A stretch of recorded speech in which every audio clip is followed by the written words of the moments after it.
Salut tout le monde, je vous retrouve aujourd'hui dans la rubrique méthode pour une vidéo que vous m'avez pas mal demandé et que j'avais envie de faire depuis un moment. Alors aujourd'hui on aborde le sujet de la séance de travail avec son cheval. Comment l'organiser, qu'est-ce qu'il faut mettre dans le contenu, combien de temps ça doit durer et quand est-ce qu'il faut arrêter. C'est un petit peu toutes les notions qu'on va voir dans cette vidéo. Comme d'habitude, je précise que ce que je vous partage, c'est vraiment ma vision personnelle. Si vous pensez autrement, il n'y a aucun souci, mais j'espère que ça pourra vous aider avec vos chevaux.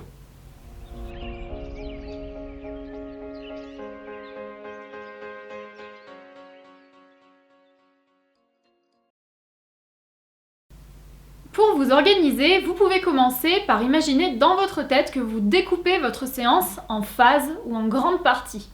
Alors il y a plusieurs façons de faire, mais personnellement, lorsque je construis ma séance, je l'axe autour de 4 grandes phases. La première phase, c'est la détente. C'est la décontraction avant le travail. Donc on va commencer tout doucement à être actif, mais c'est un échauffement, c'est une préparation.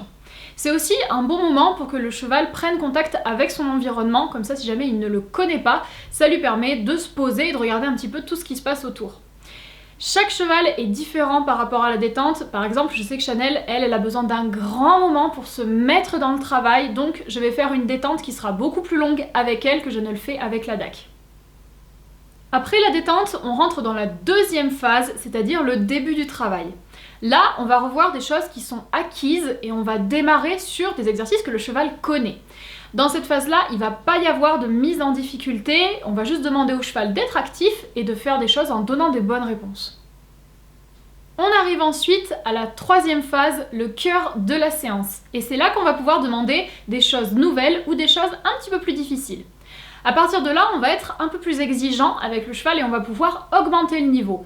Mais bien entendu, on fait toujours ça en décomposant les difficultés, il faut que ça reste progressif. Le cheval ne doit pas par exemple se trouver face à un exercice qu'il est incapable de faire. Il faut quand même qu'il y ait une préparation, mais c'est à ce moment-là de la séance qu'on va être le plus actif et qu'on va faire le plus de choses. Et enfin, on arrive dans la dernière phase, c'est donc la fin de séance. Et là, ça va ressembler un petit peu à la détente qu'on a vue au début. C'est-à-dire que ça va être du retour au calme et le but, ce sera la décontraction. Ça va notamment permettre au cheval de sécher. Si jamais il a transpiré, vous allez marcher et le cheval va terminer sa séance dans de bonnes conditions. Alors tout ce que je vous ai expliqué, ce schéma de 4 phases, vous n'êtes pas obligé de le respecter tout le temps, vous faites comme vous voulez, mais c'est quand même un bon socle pour construire sa séance et que le cheval puisse bien s'adapter. Le plus important quand on va travailler son cheval, c'est de se donner un objectif. Vous devez vous dire, aujourd'hui, je vais travailler sur ça et sur ça. Alors, il n'y a pas besoin d'avoir 50 objectifs, vous pouvez en prendre quelques-uns ou même vous pouvez en prendre un seul, ça peut tout à fait suffire. C'est à vous de voir, mais quoi qu'il arrive, partez avec quelque chose en tête. Si vous décidez d'aborder un exercice nouveau ou un exercice difficile, qui vont donc demander un petit peu plus d'effort de la part du cheval, je vous conseillerais de ne prendre que ça comme objectif sans ajouter d'autres difficultés. Quand vous faites une séance avec votre cheval, il faut éviter la surenchère parce que sinon ça risque de tomber dans le négatif. Par exemple, la DAC, je sais qu'il y a certains exercices qui sont très difficiles pour lui, comme par exemple la politesse au repas. Donc quand je décide de travailler ça, on ne fait que ça. Je ne rajoute rien d'autre, comme ça je sais qu'il ne va pas monter en pression et qu'il ne va pas s'énerver. Et si vous décidez d'aborder des exercices faciles, vous pouvez très bien faire une séance de révision par exemple, où vous abordez plein de petits objectifs différents. Mais si vous faites des choses que le cheval connaît et maîtrise, il faut être un petit peu plus exigeant dans les réponses que vous attendez. C'est comme ça que votre cheval pourra progresser et être meilleur. On va dire un petit mot rapide sur la routine. Alors je vous ai déjà fait une vidéo à ce sujet sur ma chaîne, d'ailleurs je vous mets le lien juste au-dessus si jamais vous l'avez manqué, n'hésitez pas à aller la voir. Mais je réaborde le sujet parce que je trouve que dans ce contexte, c'est quand même très important d'en parler. Pour moi, la routine, il faut l'éviter parce que les chevaux sont des animaux très curieux, alors n'hésitez pas à innover dans le travail que vous faites avec eux. Bien entendu, il faut quand même s'adapter, c'est-à-dire qu'il faut trouver le bon équilibre entre varier et répéter.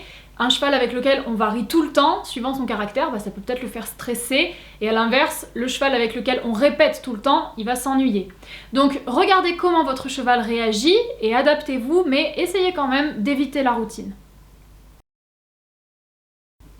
Pendant votre séance, pensez à changer de rythme.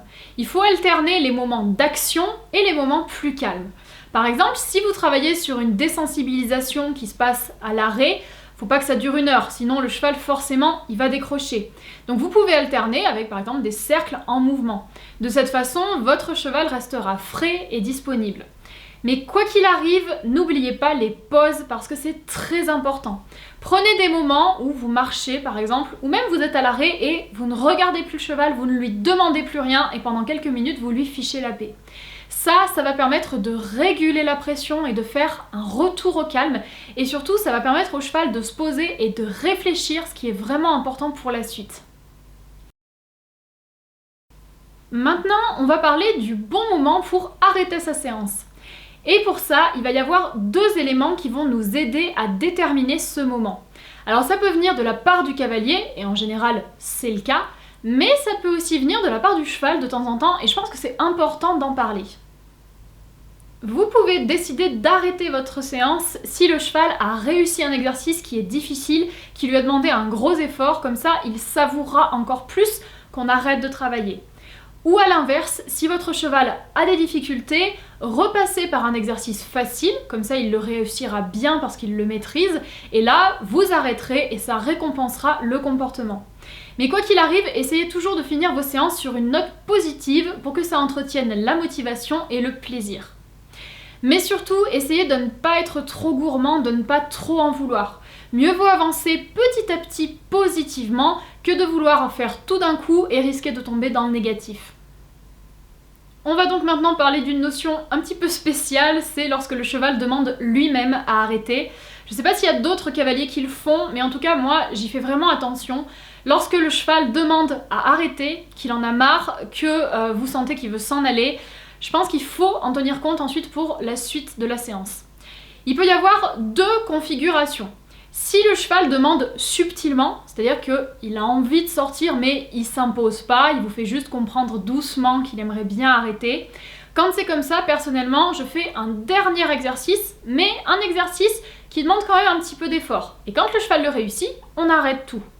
Et deuxième cas de figure, c'est si le cheval demande vraiment avec insistance, que clairement il n'a plus du tout envie de continuer. Là, je reprends un exercice très simple, même si c'est juste par exemple un cercle au pas basique.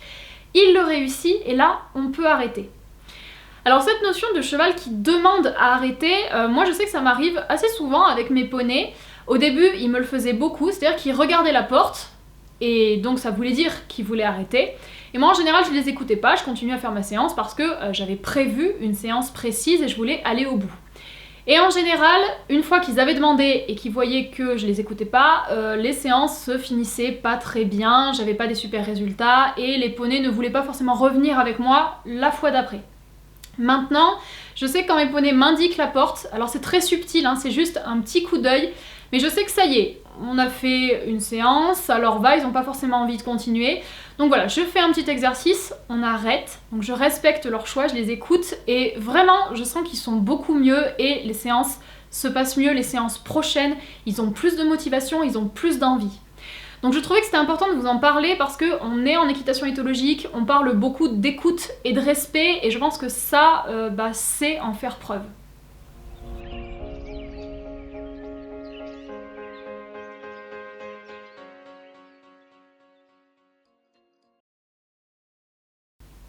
Lorsque vous vous occupez d'un cheval, à vrai dire, le travail il commence avant la séance elle-même.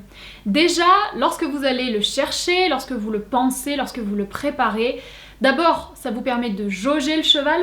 Est-ce qu'il est de bonne humeur? Est-ce qu'il est motivé? Est-ce qu'il est fatigué? Et ça, ce sont des indicateurs très importants pour orienter votre séance justement.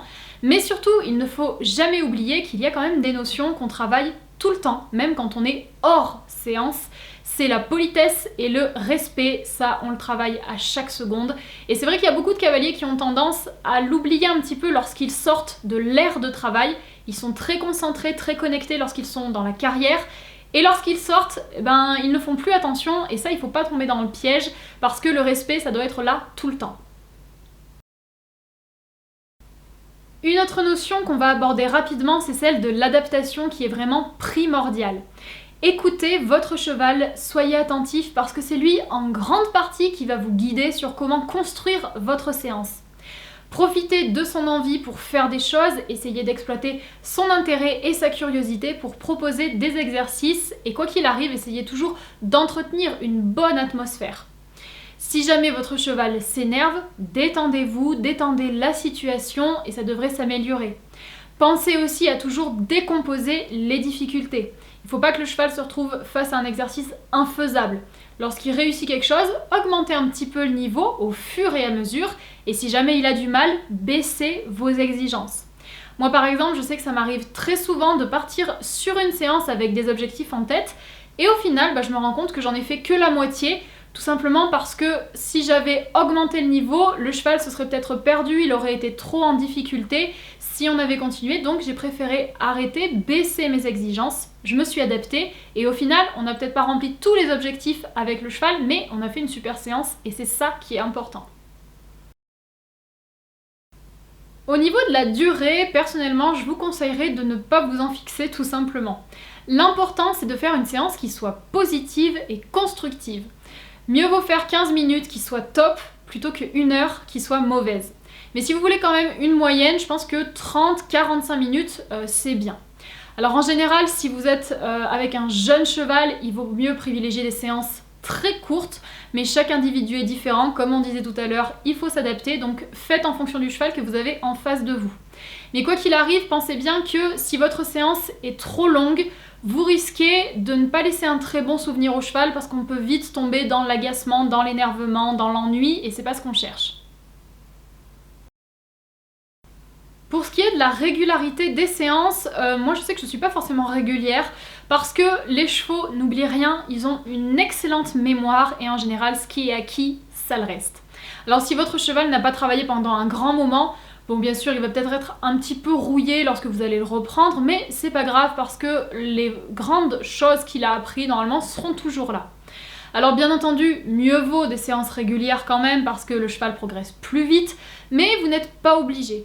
Par exemple, sur la chaîne, vous avez un très bon exemple avec les vidéos de désensibilisation au drone avec la Daké Channel. Entre la première séance et la deuxième séance, il y a, je crois, plusieurs mois qui se sont écoulés et pourtant, les chevaux ont vraiment progressé et moi-même, j'ai été surprise de voir qu'ils n'avaient rien oublié. Et puis, je sais que moi, ça m'arrive souvent de passer plusieurs semaines, des fois sans les travailler, juste en allant les voir pour des petits moments de détente. Et lorsque je les reprends sur du travail, ils n'ont rien oublié, tout est là. On va aussi se demander ce qu'il faut faire lorsqu'on a une séance complètement ratée qui s'est très mal passée. Alors d'abord, la première chose, je pense qu'il faut dédramatiser parce que c'est pas grave. Essayez quand vous êtes dans ce cas de figure de finir sur une petite note positive, même si c'est quelque chose de très simple. Je sais pas moi, juste un petit reculé ou un cercle au pas ou juste que le cheval marche à côté de vous calmement au pas. Ça peut être des toutes petites choses, mais voilà, finissez sur quelque chose de bien, arrêtez tout. Et surtout, si vous sentez que la séance est mal partie, n'insistez pas. Ne continuez pas à vous acharner parce que ça risque d'être de plus en plus négatif. Donc arrêtez dès le début et voilà, passez à autre chose. Et ensuite, prenez du recul, on fait tous des erreurs et je pense que c'est pas pour autant que notre travail est gâché parce qu'il y a eu une mauvaise séance. Dites-vous que vous ferez mieux la prochaine fois et en général c'est ce qui se passe, on fait mieux la prochaine fois, ça rentre dans l'ordre et voilà, c'est pas dramatique. On a aussi le cas du cheval qui ne veut pas travailler, qui veut pas sortir, qui veut pas venir avec vous. Alors là, bon, c'est peut-être qu'il y a un problème de relation. J'avais déjà abordé ce sujet d'ailleurs dans ma vidéo aborder et relâcher. Je vous mets le lien au-dessus, n'hésitez pas à aller la voir. Mais quand on a un cheval comme ça, je pense qu'il faut aussi savoir le respecter et ne pas prendre de risques inutilement. Personnellement, je sais que je préfère faire moins de séances, mais avoir des séances qui soient de qualité, plutôt que de sortir mes poneys sans arrêt et au final, de ne pas faire des choses super avec eux. Faut penser aussi que les chevaux ont parfois le moral bas, qui sont pas toujours dans leur assiette, qui peuvent avoir des douleurs. Alors il faut rester attentif à tout ça et lorsqu'ils ont vraiment pas envie de sortir, ne les sortez pas tout simplement. Ou alors trouvez une idée pour que la motivation revienne.